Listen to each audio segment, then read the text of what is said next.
You may be walking through a storm right now. You may feel like life has pressed you on every side with no sign of relief. The bills are stacking, the doors are closing, the answers seem far away. But let me tell you something, this is not the end. This is the proving ground of your breakthrough. Recognize the battle, but don't fear it. Life is not always gentle. It doesn't always ask permission before it throws you into the fire. One moment, everything is calm and predictable, and the next, you find yourself standing in the middle of a storm you never saw coming. The job you thought was secure is suddenly gone. The relationship you believed was unbreakable begins to fall apart. The health you once took for granted becomes fragile. And in those moments, it's easy to feel like the ground beneath you is shifting, like you're losing your grip. But hear this clearly. Being in a battle doesn't mean you're defeated. Facing adversity doesn't mean you're on the wrong path. The very presence of pressure may be the proof that you are walking in purpose. Too often we assume that hardship means failure or that resistance means we must have taken a wrong turn. But growth never happens in comfort. Diamonds are made under pressure, and warriors are trained in the fire. Every giant you face, every obstacle that rises in your path is not there to destroy you. It's there to reveal what's been hidden within you. See, battles don't create your strength. They expose it. They show you what's been lying dormant, waiting for a reason to rise. If you never had to fight, you'd never know how much power has been placed inside you. But here's the danger. When the battle gets loud, fear tries to speak louder. It whispers lies in the middle of the night. It tells you that you're not going to make it this time, that the pressure is too much, that you're too tired to keep going. Fear thrives in uncertainty. It feeds off of delay. And if you let it, fear will convince you to retreat when you were only a few steps away from the turning point. Fear doesn't care about the truth. It only cares about controlling your focus. Because if it can steal your focus, it can steal your future. But you weren't born to live in fear. You were born to stand in faith. Recognizing the battle doesn't mean glorifying the struggle. It means being real about where you are, honest about what you're facing, and courageous enough to keep showing up anyway. You don't need to fake a smile to have faith. Faith doesn't mean pretending the fire isn't hot. It means trusting you won't be consumed by it. Faith doesn't mean the valley doesn't hurt. It means knowing you won't stay in it forever. To recognize the battle is to admit, yes, it's hard. Yes, I've cried. Yes, I've questioned. But no, I'm not quitting here. Anchor your identity in the Word, not the world. In times of hardship, when life seems to unravel and nothing feels stable, one of the most dangerous things you can do is forget who you are. Because the moment your identity starts drifting, so does your confidence, your clarity, your purpose, and your peace. The enemy of your soul knows that he can't take your calling, so he targets your identity. He doesn't need to destroy you. He just wants you to believe that you are already defeated. And in a world so quick to label, judge, and define you by what you're going through instead of who you really are, it's easy to begin adopting those false voices as truth. You lost your job. Now you think you're worthless. The relationship failed. Now you think you're unlovable. The money ran out. Now you think you're a failure. But hear this clearly. Your situation is not your identity. What you're facing is not who you are. The world has a habit of placing labels on people based on what they see on the surface. It will call you things like broken, insecure, unqualified, too far gone, or not good enough. But that's only because it doesn't know the blueprint behind your design. It didn't create you, so it can't define you. It didn't call you, so it can't cancel you. It didn't see the nights you cried yourself to sleep, or the prayers you whispered in silence, or the quiet strength it took just to get out of bed this morning. But the one who formed you, the one who breathed life into your lungs, the one who spoke destiny over you before you even took your first step, he knows who you truly are. And he doesn't change his mind about you when you go through seasons of struggle. That's why in hard times you cannot afford to build your identity on the shaky opinions of people or the temporary highs and lows of life. You have to anchor yourself in something eternal, something unshakable, something that does not waver when the winds of adversity start to blow. And that anchor is the Word, because when everything around you is screaming chaos, the Word still speaks peace. When the world says you're forgotten, the Word says you're chosen. When the world says you're too weak, the Word says His strength is made perfect in your weakness. When the world says you've failed, the Word declares you more than a conqueror. Every time you open the pages of truth, it's not just ink on paper. It's a mirror reflecting your real identity. It reminds you that you are not the pain, not the mistake, not the trauma, not the disappointment. You are redeemed. You are crowned. You are set apart. And you have value not because of what you've done, but because of who He is in you.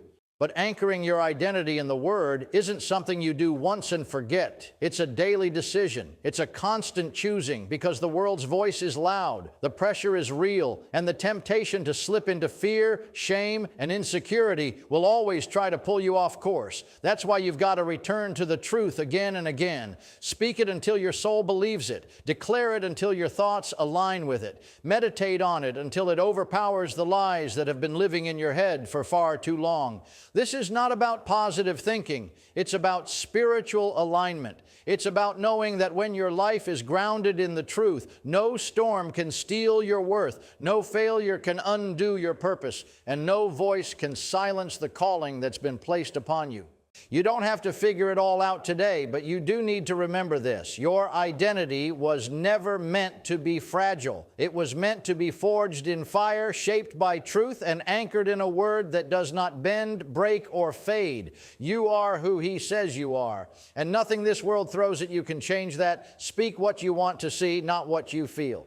There is power in your words, more than most people ever realize. In moments of pain and uncertainty, your mouth becomes either a weapon of destruction or a tool for breakthrough. The pressure of hard times doesn't just test your endurance, it reveals the content of your heart by exposing what flows from your lips. Because when life hits hard, what's inside will come out. And too often, people allow their emotions to dictate their confession. They speak out of fear instead of faith. They echo the chaos instead of declaring peace. They describe their problems in vivid detail, but forget they have authority to shape their future with their words. But if you want to rise above your circumstances, if you want to thrive in hard times, you must learn to speak what you want to see, not just what you feel in the moment. Feelings are real, but they're not always reliable. They shift with your circumstances, your sleep, your stress, and your surroundings. One moment you may feel hopeful, and the next you feel like everything is falling apart. That's why your feelings can't be your foundation. You can acknowledge them, but you must not submit to them. Your words must be led by what you believe, not by what you're afraid of, because every time you open your mouth, you are planting seeds. You are either planting life or planting death. You are either reinforcing defeat or declaring destiny. And what you continue to say, you will eventually begin to see. In difficult seasons, it's easy to say things like, "I'll never make it. This is just my luck. Things never go right for me." Or, "What's the point in trying?" These may sound like harmless phrases, but they carry weight. They create agreements with defeat, and they reinforce cycles of limitation. You may not even realize it, but the atmosphere around your life is shaped largely by the atmosphere within your mind, and the gate between the two is your mouth. When your words align with fear, they release discouragement and heaviness. But when your words align with faith, they release clarity, strength, and supernatural possibility. Speaking what you want to see doesn't mean denying reality. It doesn't mean ignoring the facts. It means choosing to speak the higher truth in the face of the facts. The facts may say you're broke, but the truth says your needs are supplied. The facts may say you're sick, but the truth says healing is already yours. The facts may say you're alone, but the truth says He will never leave you nor forsake you. You don't deny the mountain. You just refuse to let it have the final word. Your words have the power to move mountains, but not if you're busy describing how big they are. You must begin to command them to move in the name of the one who has given you authority. This is where discipline matters, because in emotional moments, the temptation to vent, complain, or speak from pain is overwhelming. But discipline trains your mouth to line up with your destiny instead of your disappointment. It means pausing before you speak, filtering every thought through the lens of faith, and releasing words that build instead of words that tear down. It means replacing "I can't" with "through Him I can." It means exchanging "this is too much" with "His grace is sufficient for me." It means learning to speak promise even in the middle of pressure. When you begin to declare victory while still standing in the valley, something shifts in the atmosphere. When you praise before the chains fall off, walls start shaking. When you prophesy rain in a drought, the clouds begin to gather. Because your words are not just sound, they are spiritual force. They carry the power of life and death. So do not waste them reinforcing what you fear. Use them to build what you believe. Speak life over your situation. Speak restoration over your family. Speak peace over your mind. Speak increase over your lack. Speak healing over your body. The harvest you're waiting for might just be hidden in the very words you've been too afraid to speak. Praise before the breakthrough. There is something deeply powerful, almost supernatural, about a person who chooses to praise when everything around them is screaming that they should be panicking. Praise is not just a musical moment in a service or a feel-good expression we offer when life is going well. No, real praise, the kind that moves mountains and confuses the enemy, is born in the dark. It's birthed in the tension between faith and reality. It's not rooted in how you feel, but in who you trust. And when you begin to understand the kind of power praise carries in hard times, you'll stop waiting for everything to be perfect before you lift your voice. Anyone can praise after the breakthrough. Anyone can celebrate after the chains fall off. That takes no effort, no faith, no discipline. But there is a rare kind of praise, the kind that rises from a prison cell, the kind that echoes in the wilderness, the kind that sings through the tears, that touches the heart of God in a way comfort never can. Because it says, even if I don't see the answer yet, I still believe you're good. Even if I'm surrounded by uncertainty, I still choose to trust. Even if nothing changes right now, I will not let my circumstances silence my song. That kind of praise shakes the foundations of whatever is holding you captive. Praise is your declaration of war against despair. It is the sound of defiance in the face of defeat. It's what happens when your spirit stands up, even though your body is tired and your heart is broken. When you praise, you are not ignoring your situation. You are confronting it with truth. You are saying, I may be in the fire, but the fire does not get the final word. I may be walking through the valley, but the valley is not where I stop. Praise brings heaven into your situation because it removes the focus off of your problem and places it back on the one who has already overcome it. One of the greatest deceptions during difficult seasons is the lie that you have to feel something in order to praise. But praise is not a feeling, it's a choice. It's not about goosebumps or emotional highs. It's about lifting your eyes when everything in you wants to hang your head. It's about opening your mouth when you feel like shutting down. It's about declaring victory even when defeat seems to be knocking on every door of your life. And sometimes the most powerful praise doesn't come with a shout. It comes with a whisper. It comes from the broken place. It comes from the quiet place where tears roll down your face and your heart is trembling, but you still say, "Thank you, Lord, I trust you. You're still good." There are moments in life where the only thing that will keep you standing is your ability to praise in advance. Before the healing manifests, before the job offer arrives, before the marriage is restored, before the debt is canceled, before the storm passes. It's easy to withhold your praise until the breakthrough comes, thinking that God will earn your gratitude once the situation changes. But that kind of conditional praise limits your faith, because true faith praises before the walls fall down. Just like Joshua and the Israelites marching around Jericho, the victory didn't come after they shouted. It came because they shouted. Their praise was a prophetic act. It was an announcement to the atmosphere that something was about to shift. You've got to learn to praise as if the answer is already on its way, because the truth is, it is. Heaven is not unaware of your pain. God is not ignoring your prayers, but sometimes He's waiting for your praise to rise, not because He needs it, but because you do. Praise is how you realign with promise.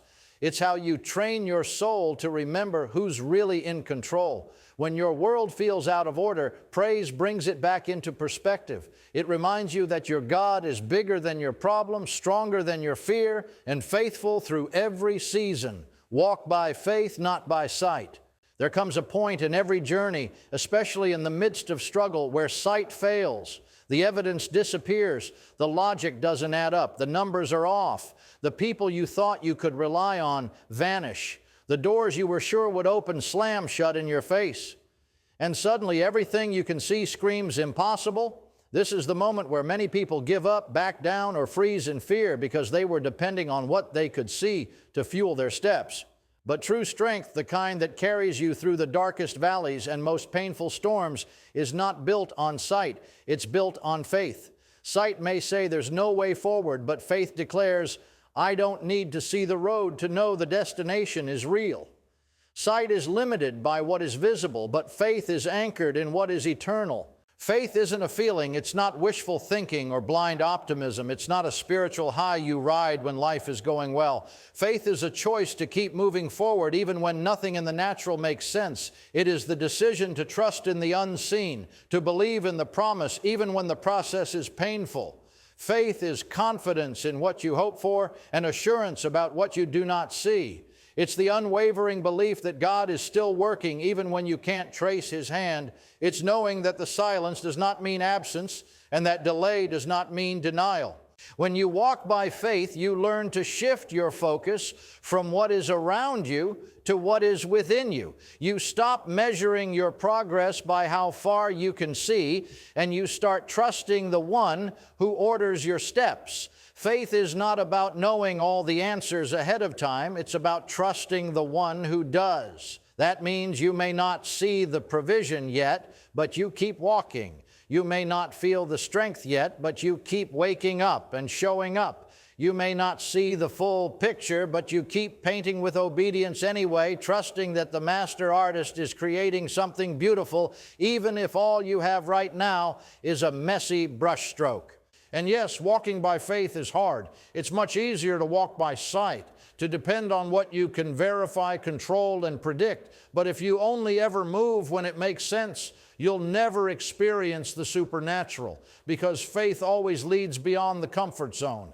It requires steps into the unknown. It demands that you let go of certainty and embrace surrender. And it is in that surrender, where your ability ends and His begins, that miracles start to unfold. The breakthrough isn't always waiting at the finish line. It's often hidden in the step of obedience you're afraid to take. You won't always get confirmation before you act. You won't always feel strong before you start. Sometimes you'll have to walk into the storm with nothing but a word. Sometimes you'll have to build while others laugh. Sometimes you'll have to forgive when it still hurts. Sometimes you'll have to sow while you're still in lack. But when you choose to walk by faith, you are telling your fear, your doubt, your insecurity, they do not get the final say. You are walking based on what God said, not based on what your current situation shows. The path may not be easy, but it is purposeful. The road may be narrow, but it is leading you to something far greater than what you left behind. Faith doesn't mean you never feel afraid. It means you don't allow fear to paralyze you. It means you hear the lies, see the giants, feel the pressure, but still press forward with the confidence that God is with you, guiding you, sustaining you, and preparing something ahead that is worth every single step of the unknown. It means even if the ground looks unstable, you step anyway. Even if you don't see the outcome, you obey anyway. Even if everyone else calls you crazy, you hold on to that whisper of promise, that spark of hope, that fire in your spirit that refuses to go out. Because walking by faith isn't just a principle, it's a way of life for those who believe they were born for more. Refuse to quit, even when you feel empty. There is something sacred about the moments when you feel like you've reached the end of yourself, when you've prayed every prayer you know, cried until your body is weak, and held on for so long that your hands are raw, when the strength you once had has faded, and you wake up wondering how much longer you can keep going. These are the moments that test not just your stamina, but your spirit. It's easy to keep moving when you're full of vision, full of excitement, full of energy. But the real test is what you do when you're empty, when you have nothing left to give, when everything in you says just quit. That is where faith steps in and grit takes root. To refuse to quit, even when you're empty, doesn't mean denying the weight you're carrying. It means refusing to let that weight crush what's inside of you. It means choosing to believe that what's ahead is still worth fighting for, even when the fire inside you feels more like a flicker than a flame. It means realizing that your breaking point is often the beginning of your breakthrough. The enemy loves to whisper lies in your emptiness, telling you you've failed, you're forgotten, you're finished. But he only attacks where there is something valuable. He only shows up to steal what has potential. If you weren't close to something, he wouldn't be trying so hard to convince you to quit. There is a quiet kind of strength that rises in people who've been through storms and are still standing, not because they felt strong every day, but because they chose to keep showing up. Sometimes the most powerful thing you can do is take one more step, just one more, not because you feel like it, but because something deep inside you knows giving up now would forfeit everything you've already endured. Quitting doesn't erase the pain. It just guarantees the pain never had a purpose. But when you refuse to quit, even when empty, you make a declaration that your soul is not for sale, that your destiny is not up for negotiation, and that you will not let a moment of weakness define the outcome of your life. Even Jesus in the Garden of Gethsemane had a moment where he felt the crushing weight of what was ahead. He was not void of emotion. He was not untouched by exhaustion, and yet he didn't quit. He pressed forward, not because the path was easy, but because the purpose was eternal. And if you are going to fulfill the calling on your life, you will have to walk through seasons where the only thing keeping you going is the memory of why you started. You will have to keep pressing when no one is clapping. You will have to encourage yourself when no one is around to lift you up. And you will have to trust that your persistence in the unseen moments is building something far greater than you can imagine. You are not alone in your emptiness. You are not forgotten in your fatigue. You are not disqualified because you're tired. God sees you, not just when you're full of fire, but when you're scraping the bottom of the barrel. And He is not intimidated by your exhaustion. In fact, He is closest when you are weakest. His strength is made perfect, not when you feel mighty, but when you feel like you can't take another step. This is the paradox of faith, that you can be weary and still be winning, that you can be broken and still be chosen, that you can feel empty and still be on the edge of a miracle. So if all you have today is the will to not give up, that's enough. If all you can do is breathe through the tears and whisper, "I'm still here," that's victory. Sometimes the greatest faith isn't loud or bold. It's quiet, gritty, and stubborn. It's the kind that stands in the dark and says, "I may not see it, but I believe it's coming." And when you hold on in those moments, you begin to discover that what feels like the end is often the beginning of something holy. Your harvest is hidden in your endurance. There's a law written into the fabric of life that many overlook, especially during hard times. It's simple, yet it's the foundation of growth, transformation, and lasting breakthrough. You reap what you sow. But what most people forget is that the harvest never shows up the moment the seed goes into the ground. There's always a delay. There's always a season of silence. There's always a gap between sowing and reaping. And that gap is where the real test lies. That's where most people give up, not because they didn't have the right seed, not because they weren't faithful, not because they didn't believe, but because they got tired waiting for what they couldn't yet see. Endurance isn't glamorous. It's not loud. It rarely gets applause. It looks like continuing to be faithful when nothing seems to be moving. It's showing up to do the work when the results are invisible. It's praying when your heart is tired, giving when your hands are empty, believing when your mind is full of doubt. Endurance doesn't make headlines, but it builds legacy. And for every person who ever saw a great harvest in their life, there was a long stretch of time where they could have walked away, where they could have stopped watering the field, where they could have said, "This isn't working," and turned back. But they didn't. They stayed. They endured. And because they did, they saw the reward that most never reach. The truth is, the delay is not a denial. Just because the fruit hasn't shown up yet doesn't mean the root system isn't growing. Some seeds take longer to break through the soil, but when they do, they flourish with strength that others don't have. Because endurance doesn't just prepare you for the harvest, it prepares you to handle it. What good is breakthrough if you don't have the character to carry it? What good is blessing if you don't have the maturity to manage it? Sometimes God withholds the harvest, not to punish you, but to protect you. He is not trying to frustrate you. He is forming you. He is developing your spirit, your patience, your strength, your trust, so that when the promise comes, you don't fumble it. You hold it with hands that were strengthened in the waiting. The enemy would love nothing more than for you to quit while you're still underground.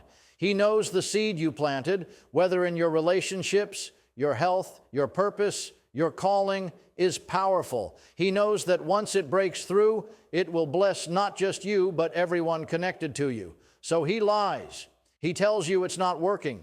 He whispers that your faith is foolish, that your prayers are wasted, that your effort is empty. But he wouldn't be attacking you if he wasn't terrified of what's coming. The intensity of the opposition often reveals the greatness of the harvest. You don't see farmers guarding empty fields. They protect what's valuable. And your endurance is a sign that something valuable is beneath the surface, even if your eyes can't see it yet. You might feel like you've been planting, watering, believing, obeying, and still nothing has changed. But just because the evidence is hidden doesn't mean the work is wasted. Every tear you've cried, every sleepless night you've endured, every step of obedience you've taken in the dark, none of it has been overlooked.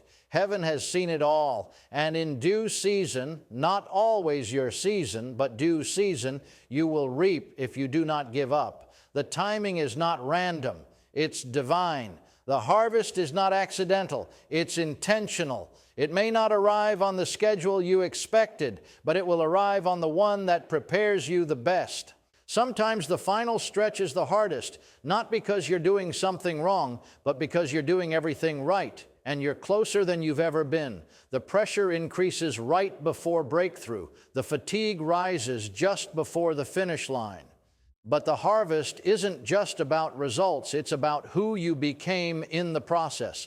That version of you, the one forged in fire, pressed but not crushed, tired but still moving forward, that version is the one ready to carry what's coming next.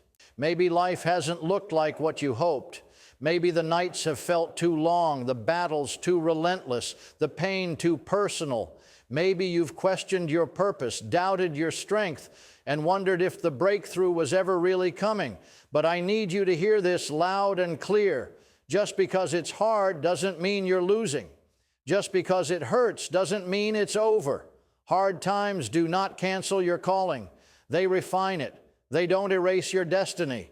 They reveal the depth of your endurance. They don't weaken your identity. They forge it in fire. You are not here by accident. And you are not facing what you're facing because you are weak. You are still standing because there's more in you than the enemy ever wanted you to discover. You are built for more than survival. You were created to thrive, not just after the storm, but in the middle of it. Thriving in hard times means you recognize the battle, but you don't bow to fear. You anchor your identity in truth, not in temporary chaos. You speak faith even when your feelings betray you. You learn to praise before the miracle comes. You walk by faith when sight is gone. You refuse to quit even when your strength runs dry. And you hold on because you understand that the harvest isn't always seen on the surface, but it's always growing underneath. So if you're standing in a season where the ground feels shaky, where hope feels thin, where silence feels louder than answers, don't give up. Stand firm, speak boldly, praise fiercely, walk faithfully, endure patiently, because something is coming that your struggle cannot steal. Something is rising that your pain cannot block. And what you're sowing in tears today, you will reap in joy tomorrow if you don't let go. Don't just survive this season. Grow in it, rise in it, thrive in it. The storm may still be raging, but so is your purpose. The winds may still be howling, but so is your praise. The pressure may still be pressing, but so is the power inside you. You're not finished. You're just getting started.